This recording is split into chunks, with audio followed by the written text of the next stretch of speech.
మీకు ఆర్టీఐ మీద కూడా పూర్తిగా అవగాహన ఉంది.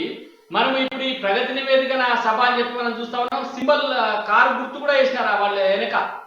ఇది మరి అధికారిక పర్యటన, ప్రైవేట్ పర్యటన అర్థం కాదు. ఎందుకంటే ముఖ్యమంత్రి గారు వచ్చినప్పుడు అధికారులు ఉన్నారు, కారు సింబల్ వేసినప్పుడు చేస్తాం. దీనికి సంబంధించిన ఖర్చు వివరాలు రాబట్టాలంటే ఆర్టీఐ ద్వారా ఏం చేయాలి రామ్మోహన్? ఆర్టీఐ ద్వారా కోర్టులో కేసు వేయాలి. ప్రభుత్వ కార్యక్రమాలలో పార్టీ గుర్తులు పెడితే ఇక రంగు ఎట్లాగో వాడు రంగు మీద ప్రశ్నించలేము మనం. కానీ నిజంగా మీరు అన్నట్టు నేను కూడా చూడలేదు. ఒకవేళ కనుక పార్టీ అధికారిక కార్యక్రమాల్లో పార్టీ గుర్తు కనుక పెట్టుంటే ఖచ్చితంగా దీని మీద కోర్టుకు వెళితే ఆ సభ ఖర్చు అంతా ఆ పార్టీ మీద వేస్తారు.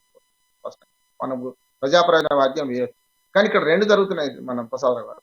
ఏమో టిఆర్ఎస్ ఆఫీసులు ఇనాగ్రేట్ చేసుకుంటున్నారు. ఆ సందర్భంగా సభ పెడితే వాళ్ళ ఇష్టం, దాన్ని ఎవరు కాదని లేదు. కానీ అధికారిక కార్యక్రమంలో పక్కన కలెక్టర్ కూర్చొని పెట్టుకొని మీరు కలెక్టరేట్ ఆవరణలో కలెక్టరేట్ ప్రారంభోత్సవ సభను ఇక్కడ జరుగుతుంటే అక్కడ కనుక అధికారిక సభలో ఏంలో ఏది ఉండాలి, తెలంగాణ అధికారిక చిహ్నం ఉండాలి, అంతకు మించి ఇంకేది ఉండడానికి వీల్లేదు. అట్లాగే ముఖ్యమంత్రి ఫోటో వేసుకుంటారు, దాన్ని ఎవరు అభ్యంతరం పెట్టారు అధికారిక కార్యక్రమాల్లో కూడా.